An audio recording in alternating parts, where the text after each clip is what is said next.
नमस्कार, आप देख रहे हैं CM24 स्पेशल बुलेटिन और मैं हूं आपके साथ लेखिका सिन्हा।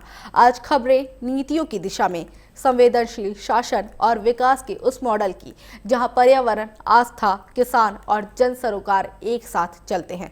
शुक्रवार का मुख्यमंत्री डॉक्टर मोहन यादव का दिन पूरी तरह विकास को समर्पित रहा। एक और IFS मीट में जंगल और वन्य जीव और पर्यावरण संरक्षण पर मुख्यमंत्री का स्पष्ट विजन, तो दूसरी ओर विरासत से विकास की सोच, जहां पशुपतिनाथ लोक, श्री कृष्ण पाथी और राम वनगमन पथ मध्य प्रदेश को धार्मिक पर्यटन के नए केंद्र के रूप में उभार रहे हैं। शुक्रवार को राजधानी भोपाल में मुख्यमंत्री ने गुलाब गार्डन में पुष्प प्रदर्शनी का शुभारंभ किया और TT नगर में संविदा अधिकारी कर्मचारी सम्मेलन में भरोसे और संवाद का संदेश दिया। नमस्कार, स्वागत है आपका CM24 में। TV24 का मध्य प्रदेश के मुख्यमंत्री डॉक्टर मोहन यादव की गतिविधियों का एक जीवंत और अनोखा बुलेटिन। हर 24 घंटे की धड़कन सीधे आपके घर तक। यहाँ हम देखते हैं उनके विजन, विकसित मध्य प्रदेश, मिशन टेक्नोलॉजी से समृद्ध राज्य और उन योजनाओं का सफर जो करोड़ों जिंदगियों में नई उम्मीदें जगा रही है। रियल टाइम अपडेट्स, जमीनी पहल और जनता के बीच पहुंचते फैसले, यही है CM24 की असली पहचान। CM24, जहां हर घंटा बनता है इतिहास। मध्य प्रदेश में जंगल केवल पेड़ों का समूह नहीं है, बल्कि जीवन की धड़कन है। वन केवल जमीन का टुकड़ा नहीं, बल्कि आने वाली पीढ़ियों की सुरक्षा है। वन्य जीव केवल प्राणी नहीं, बल्कि प्रकृति का संतुलन है। इसी संतुलन को बनाए रखने के लिए मुख्यमंत्री डॉक्टर मोहन यादव लगातार काम कर रहे हैं। IFS सर्विस मीट में पहुंचे मुख्यमंत्री ने वन विभाग के कामकाज, समर्पण और संघर्ष पर खुलकर बात की। देखिए हमारी ये खास रिपोर्ट। भोपाल में मुख्यमंत्री डॉक्टर मोहन यादव ने शुक्रवार को 2 दिवसीय वानिकी सम्मेलन और IFS मीट का शुभारंभ किया। मुख्यमंत्री डॉक्टर मोहन यादव ने अपने संबोधन में कहा कि वो जंगल के भीतर के भाव को गहराई से समझते हैं। उन्होंने कहा कि वन क्षेत्रों में निर्भयता और सुरक्षा लाने का श्रेय वन अधिकारी और कर्मचारियों को जाता है। मुख्यमंत्री ने ये भी कहा कि देश में सबसे अच्छी वन वृद्धि मध्य प्रदेश में हुई है। इस सफलता के पीछे वन विभाग की कड़ी मेहनत और प्रतिबद्धता है।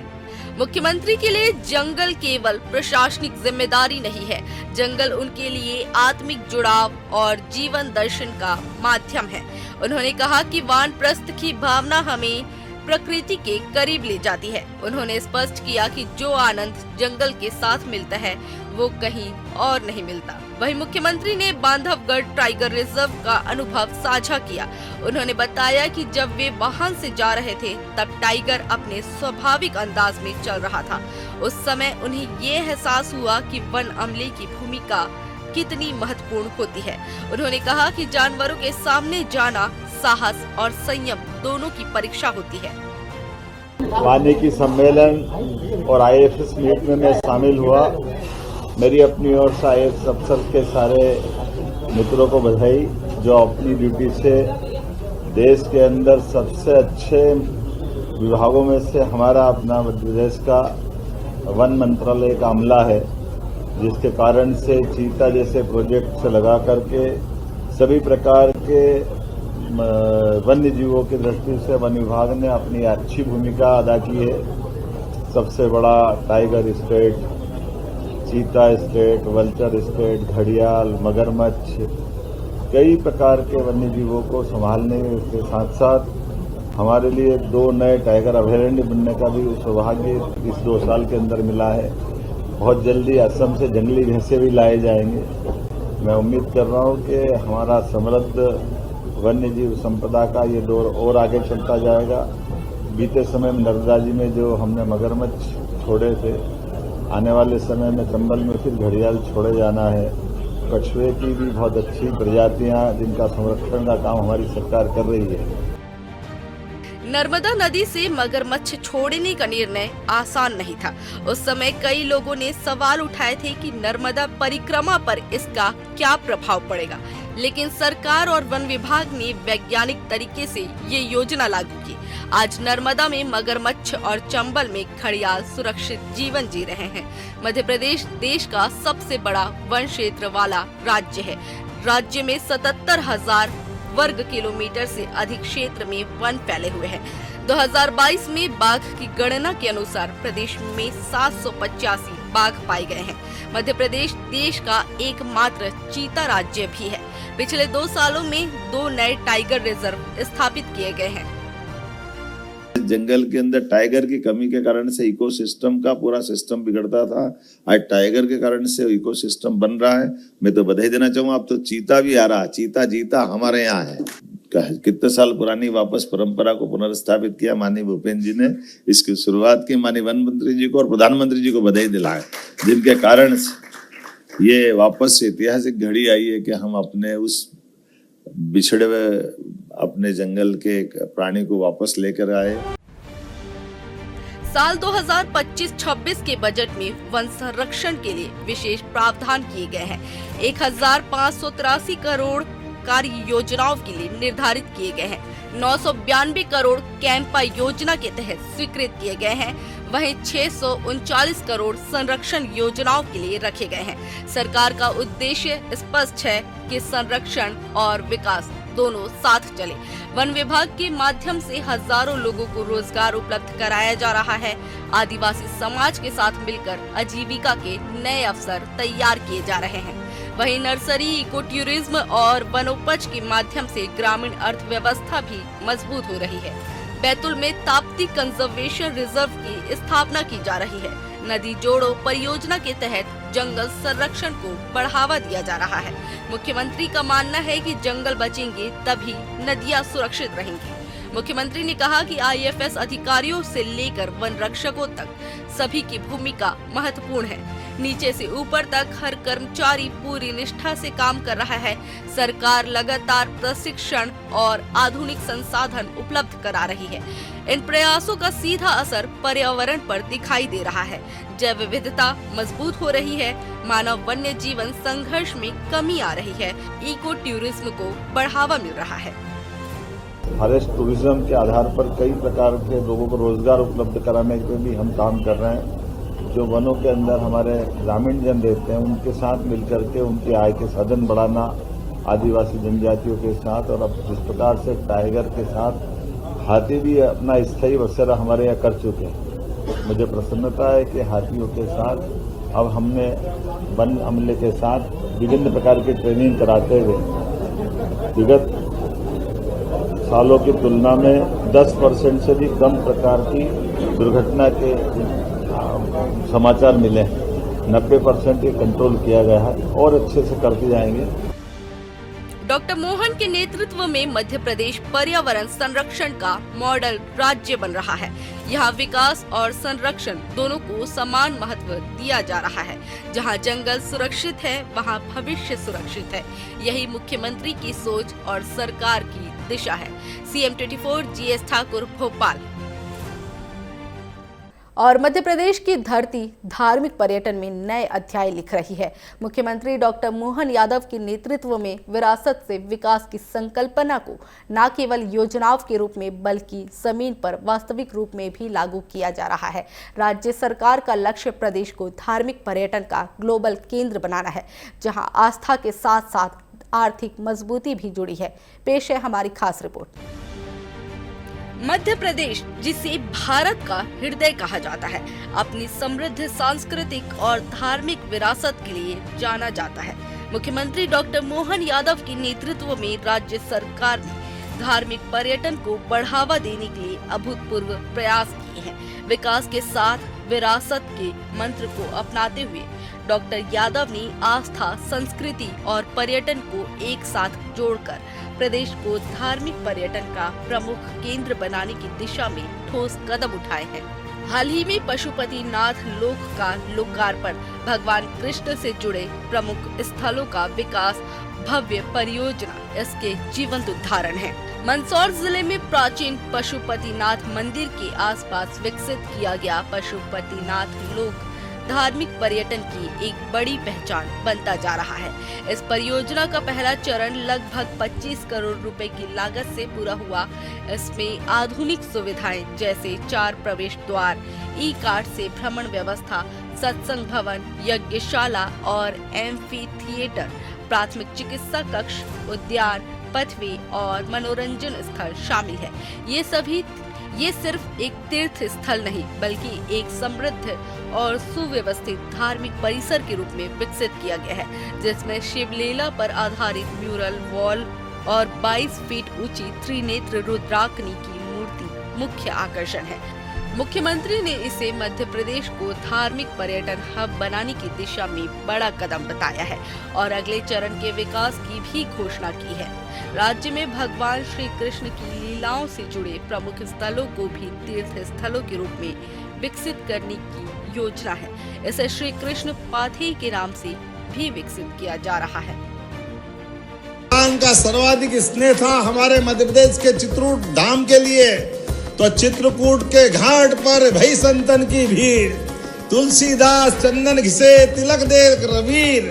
चित्रकूट का धाम भी बहुत अच्छा करने वाले हैं। जोरदार अभिनंदन करो हमारे चित्रकूट धाम के लिए।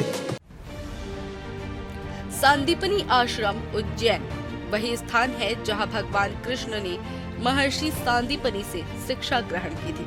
ये धार्मिक और ऐतिहासिक रूप से अत्यंत महत्वपूर्ण स्थल है और अब ये सुंदर संरचना और सुविधाओं के साथ तीर्थ आकर्षण बन रहा है। इंदौर मंदसौर क्षेत्र का जाना पाव धाम भगवान श्री कृष्ण के जीवन से जुड़ा एक पहाड़ी स्थल, जिसे प्राकृतिक शांति और आध्यात्मिकता के लिए जाना जाता है। लोग इसे कृष्ण की पवित्र लीलाओं से जोड़कर देखते हैं। अमझेरा धार का नारायण धाम ये भगवान श्री कृष्ण और रुक्मिणी से जुड़े पौराणिक प्रसंगों का उल्लेख है। ये स्थल प्राचीन मंदिरों और उत्सवों के लिए प्रसिद्ध है और तीर्थ के रूप में विकसित किया जा रहा है। ये तीनों स्थल अब श्री कृष्ण पाथेय के रूप में विकसित किए जा रहे हैं, जो भक्तों को भगवान कृष्ण के पावन चरणों तक ले जाने का एक पवित्र मार्ग होगा। लगभग 25 करोड़ की लागत से पहले चरण के लोकार्पण की बधाई। अगला चरण भी हम पूरी अच्छे से जो प्लान बनाएगा उस पर काम करेंगे। मध्य प्रदेश सरकार धार्मिक पर्यटन को लेकर के गंभीर है। मैं अपनी ओर से मंदसौर वासियों को बाबा पशुपतिनाथ के लोकार्पण की बधाई दी। बता दें कि मध्य प्रदेश का राम वनगमन पथ लगभग 1450 किलोमीटर लंबा धार्मिक मार्ग है, जिसमें विभिन्न जिलों और स्थलों को भगवान राम से जुड़े स्थानीय पावन स्थलों से जोड़ा गया है। इस परियोजना में लगभग 2200 करोड़ रुपए का निवेश किया जा रहा है। इस पथ के प्रमुख केंद्रों में चित्रकूट का रामघाट और ओरछा का राम राजा मंदिर शामिल है, जिनके सौंदर्यीकरण और सुविधाओं के विकास के साथ ये पथ धार्मिक पर्यटन के मानचित्र पर एक नई पहचान बना रहा है। मुख्यमंत्री डॉक्टर मोहन यादव की विरासत से विकास संकल्पना ने मध्य प्रदेश को धार्मिक पर्यटन के क्षेत्र में क्रांतिकारी बदलाव किया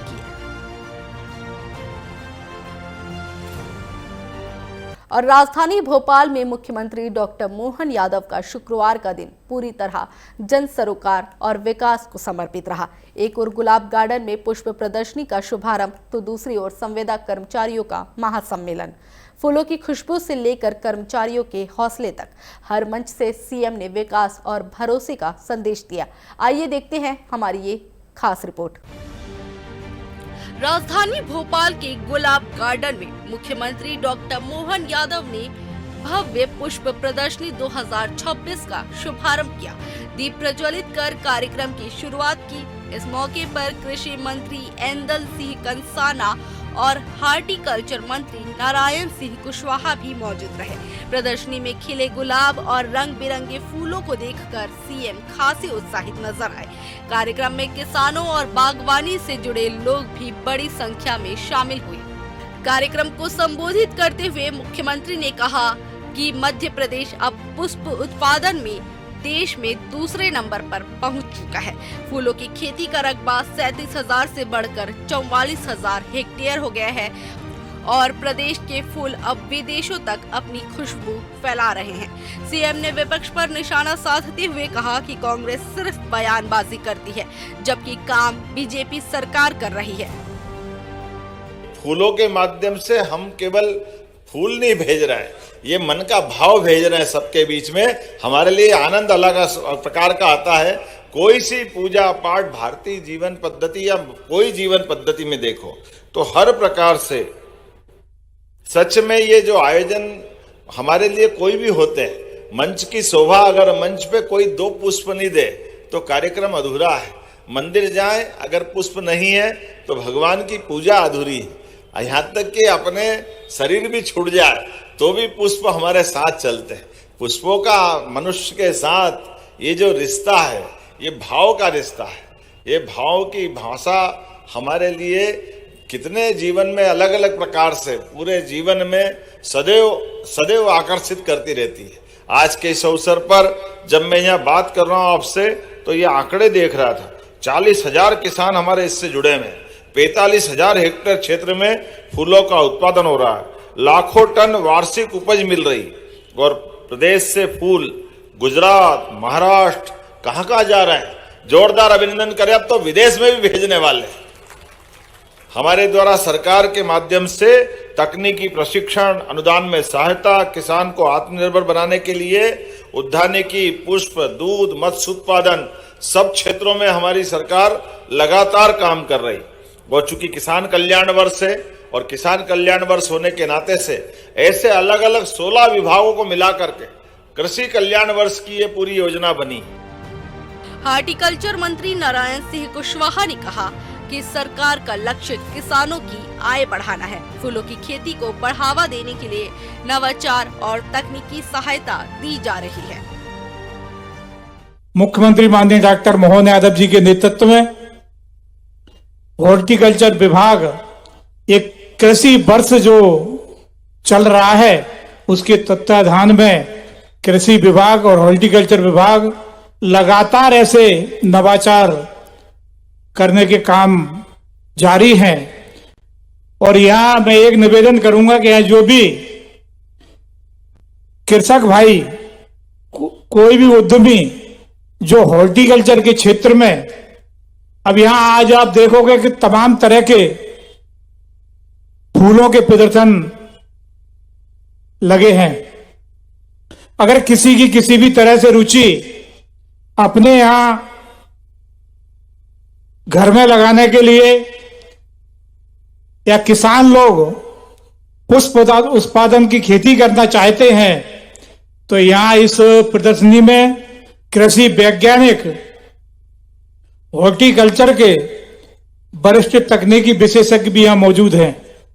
मध्य प्रदेश सरकार माननीय मुख्यमंत्री जी लगातार किसानों की आय दुगना करने के लिए अनेक तरह के प्रकल्प लेकर के किसानों के हित में आई है। आप सब लोग इसका लाभ लेने का प्रयास करें। वहीं दूसरी ओर भोपाल की टीटी नगर दशहरा मैदान में राज्य स्तरीय संविदा अधिकारी कर्मचारी महासम्मेलन का आयोजन किया गया। मुख्यमंत्री डॉक्टर मोहन यादव मुख्य अतिथि के रूप में कार्यक्रम में शामिल हुए। हजारों की संख्या में कर्मचारी अपनी मांगों को लेकर पहुंचे। समान काम, समान वेतन, नियमितीकरण, महंगाई भत्ता और संविदा नीति 2023 के पूर्ण क्रियान्वयन की मांग प्रमुख रही। मंच पर पहुंचते ही कर्मचारियों ने जोरदार स्वागत किया। मुख्यमंत्री ने संविदा कर्मचारियों को सरकार की ऋण बताते हुए उनके योगदान की सराहना की। सीएम ने भरोसा दिलाया कि सरकार कर्मचारियों के हितों की रक्षा के लिए पूरी तरह प्रतिबद्ध है। मुझे इस बात की प्रसन्नता है, हमारी सरकार संविदा कर्मियों के हर हक के लिए सदैव सकारात्मक भाव के साथ आपके साथ खड़ी है। ये पक्का आश्वासन देना चाहता हूं। आपकी सेवा सुरक्षा, पारिश्रमिक सुधार, कार्य परिस्थिति, सामाजिक स्थिति और भविष्य की स्थिरता से जुड़े विषयों पर सरकार गंभीरतापूर्वक आपके साथ है, ये पक्का है। और संतों से पहले भी हमारी सरकारों ने अपने इस विश्वास को कायम रखा और यह आपका भाई सदैव आपके साथ रहेगा, इसमें कोई चिंता नहीं। हमारी कोशिश है नियम, न्याय, वित्तीय संतुलन के दायरे में अधिकतम सम्मान निकालें और समाधान निकालते हुए उसमें आपका सम्मान भी और आपकी सुरक्षा भी सुनिश्चित करेंगे, ये पक्का है, इसमें कोई शंका नहीं। फूलों की खुशबू से किसानों का उत्साह और कर्मचारियों के मंच से भरोसे का संदेश। इस तरह से सरकार ने भोपाल में मुख्यमंत्री ने विकास और संवेदनशील शासन की तस्वीर पेश की। TV24 press Gupta, Bhopal. और फिलहाल CM24 में बस इतना ही। बने रहिए TV24 के साथ। नमस्कार।